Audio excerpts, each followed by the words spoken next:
சங்கராபுரம் அருகே அதிக மின்னழுத்தம் காரணமாக சுமார் 20க்கும் மேற்பட்ட டிவி மற்றும் வீட்டு உபயோகப் பொருட்களானது உடைந்து நாசமாகியுள்ளது. இது பற்றிய செய்தி தொகுப்பை முழுமையாக இந்த பதிவில் காணலாம்.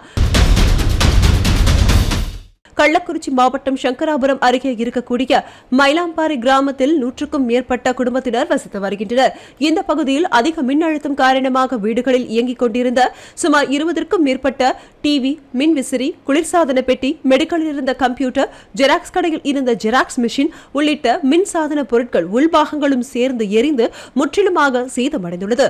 மேலும் மின்சாதன பொருட்கள் பட்டாசு வெடிப்பது போல வெடித்து சிதறியதால் சத்தம் கேட்ட பொதுமக்கள் வீட்டுக்குள் இருந்து அலறியடித்து வெளியே ஓடி வந்துள்ளனர். இதுகுறித்து தகவல் அறிந்து வந்த சங்கராபுரம் மின்சார வாரிய அதிகாரிகள் மின் மாற்றியை நிறுத்திவிட்டு பழுது நீக்கி சீரான மின்சாரமானது வழங்கப்பட்டுள்ளது. இந்த ஒரு சம்பவமானது அந்த பகுதியில் மிகுந்த பதற்றத்தை ஏற்படுத்தியுள்ளது. உதவி கிடைக்க ரொம்ப டைம் ஆச்சு. அது டைம் ஆகி இந்த 1.5 வருஷம் ஆனதுனால இந்த பொண்ணுக்கு 1.5 வருஷமா நியூஸ் போயிட்டு இருக்கேன். 1.5 வருஷமா அந்த பொண்ணு கேட்டப்ப அந்த பொண்ணுக்கு எவ்வளோ உதவி வந்திருக்கும். இவங்க நிறைய வாங்குறாங்க, இவங்க நிறைய அது அவங்களுடைய செலவுகளுக்கு யூஸ் பண்ணுறாங்க, அப்படி இப்படின்னு நிறைய கமெண்ட்ஸ் வரும். ஆனால் நாங்கள் என்னென்ன எவ்வளோ பேங்க்ல வரைக்கும் நமக்கு எவ்வளோ உதவி வந்திருக்கு. அதுக்கு பிகாஸ் பைலட் ட்ரைனிங் டேரெக்டாக போய் ஏர்கிராஃப்டில் உட்காந்து ஃப்ளைங் பண்ணுறது இல்லை. எல்லா பைலட்ஸுக்குமே தெரியும் பைலட் ட்ரைனிங்னா 1 இயரில் 1 இயருக்கு மெடிக்கல் செக்அப் நம்ம எடுக்கணும். டிஜிசிஏவோடைய எக்ஸாம்ஸ், என்ட்ரன்ஸ் எக்ஸாம்ஸ் இருக்குது. அதோட என்ட்ரன்ஸ் எக்ஸாம் நம்ம ஒரு நல்ல கோச்சிங் சென்டரில் ஜாயின் பண்ணணும், அது படிக்கணும். அதுக்கடுத்து எக்ஸாம்ஸ் எழுதணும். அடுத்து மெடிக்கல்ஸ் ஏர்ஃபோர்ஸ் பேஸில் மெடிக்கல்ஸ் எடுக்கணும். அது மட்டும் இல்லாமல் ஒவ்வொரு ட்ரைனிங் வேறு என்னென்னலாம் நமக்கு அதுக்குரிய ஒவ்வொரு instrument, equipment, even calculator, CX3 சொல்லுவாங்க. நம்ம கால்குலேட்டர் நம்ம எதுவுமே நம்ம யூஸ் பண்ணுற மாதிரி இருக்காது.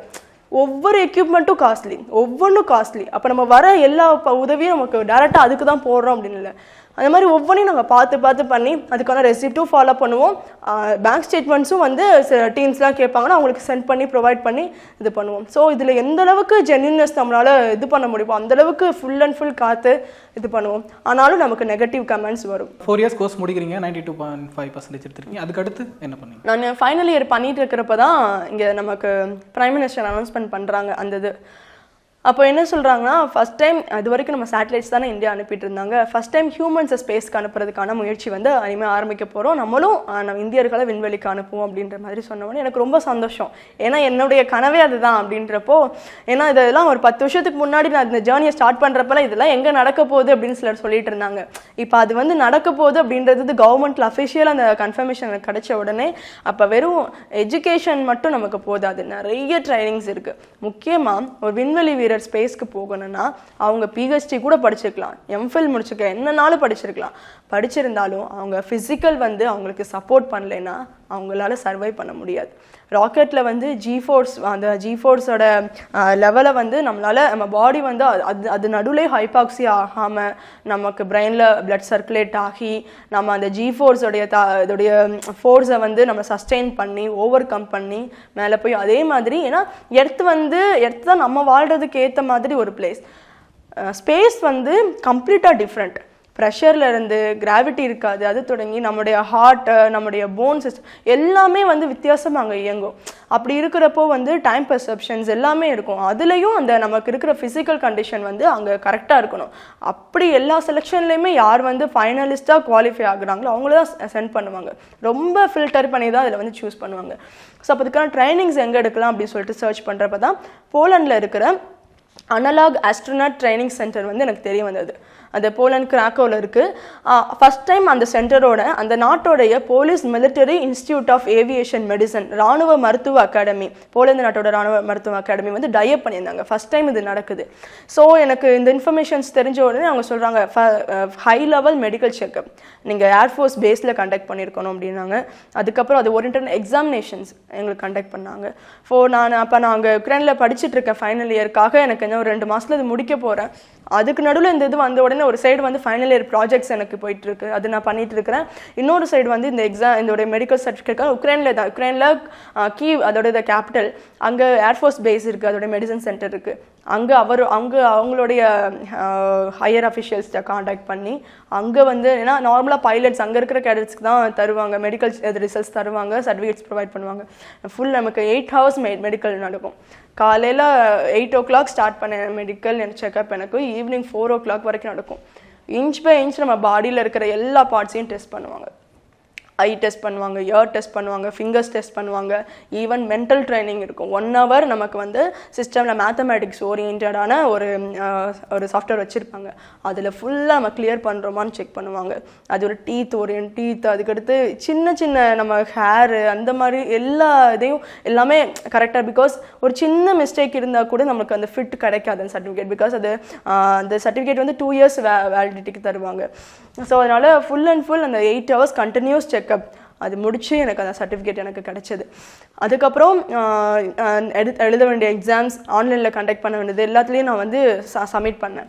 சப்மிட் பண்ணிவிட்டு வெயிட் பண்ணிட்டு இருக்கிறப்போ அவங்க அனௌன்ஸ் பண்ணாங்க, இந்தியாவிலேருந்து அட்டன் பண்ண எல்லாருலேயுமே நான் ஒரு ஆள் செலக்ட் ஆகியிருக்கேன். 2019 இந்தியாவை ரெப்ரசன்ட் பண்ணி அங்கே வந்து நான் அந்த ட்ரைனிங் அங்கே. ஸோ அங்கே நான் ஃபஸ்ட்டு எடுத்த ட்ரைனிங் பார்த்தீங்கன்னா மூன் அனலாக் மிஷன் அப்படின்வாங்க. அப்போ உண்மையிலே நமக்கு நிலாவுக்கு அனுப்புகிறாங்கன்னு வச்சுக்கோங்களேன். அங்கே போய் என்னென்ன எக்ஸ்பெரிமெண்ட் பண்ணணும், எப்படியெல்லாம் நம்ம ஆய்வுகள் நடத்தணும், எப்படி நம்ம அங்கே சர்வை பண்ணணும்.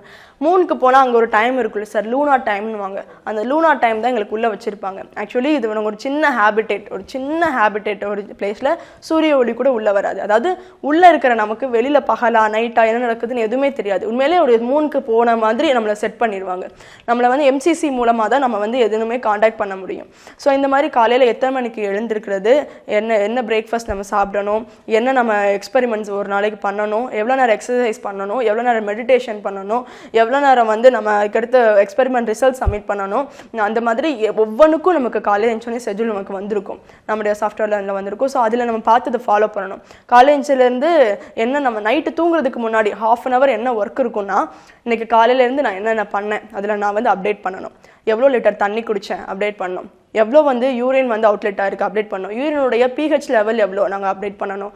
ஒரு நாளைக்கு என்ன ஃபுட்டு சாப்பிட்டேன், அந்த ஃபுட் வந்து எவ்வளோ கலரி. இப்போ நான் ஏதாவது ஒரு சாலட் சாப்பிட்டேன் அப்படின்னா சாலட்டில் என்னென்ன சாப்பிட்டேங்க. இப்போ அதில் வந்து கேரட் கேரட் இவ்வளோ கிராம் சாப்பிட்டேன், பீன்ஸ் இவ்வளோ கிராம் சாப்பிட்டேன், சீஸ் இருந்துச்சா சீஸ் இவ்வளோ கிராம் சாப்பிட்டேன்.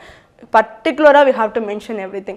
அதை நம்ம மென்ஷன் பண்ணணும். அதுக்கடுத்து நம்ம இன்னைக்கு நைட்டு தூங்குறப்போ தூக்கம் ஃபுல்லாக நல்லா வந்ததா, ஏதாவது இன்டரப்ஷன் ஆச்சா, காலையில் யாராவது எழுப்பி விட்டு எழுந்துச்சிங்களா, நீங்களா எழுந்தீங்களா, இது தொடங்கி நம்ம நீங்கள் இன்றைக்கி என்னென்ன எக்ஸ்பெரிமெண்ட் பண்ணுங்க, அதில் கிடைச்ச ரிசல்ட்ஸ் என்ன, அதில் கிடைச்ச ரிசல்ட்ஸ் மூலமாக உங்களுக்கு பாசிட்டிவான மென்டாலிட்டி இருந்ததா. அடுத்து உங்கள் க்ரூ மெம்பர்ஸ் என் கூட வந்து 3 பேர் இந்த ஃபஸ்ட்டு மிஷனில் போலண்ட்லேருந்து வந்து 3 பேர் இருந்தாங்க.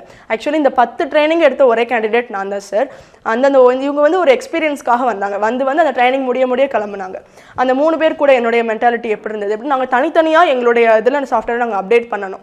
டெய்லியும் எங்களுக்கு இதுதான் இருக்குது. பிகாஸ் நம்ம வந்து ஸ்பேஸ்க்கு அனுப்பினாலும் சரி, மூணுக்கு அனுப்பினாலும் சரி, நம்மளை யாரும் நேராக பார்க்க போகிறது இல்லை. அப்போ நம்முடைய மென்டல் எப்படி இருக்குது, நம்முடைய ஃபிசிக்கல் ஆக்டிவிட்டி எப்படி இருக்குன்றத நம்ம கொடுக்குற ஆன்சர்ஸ் வச்சு தான் தெரிஞ்சுக்குவாங்க.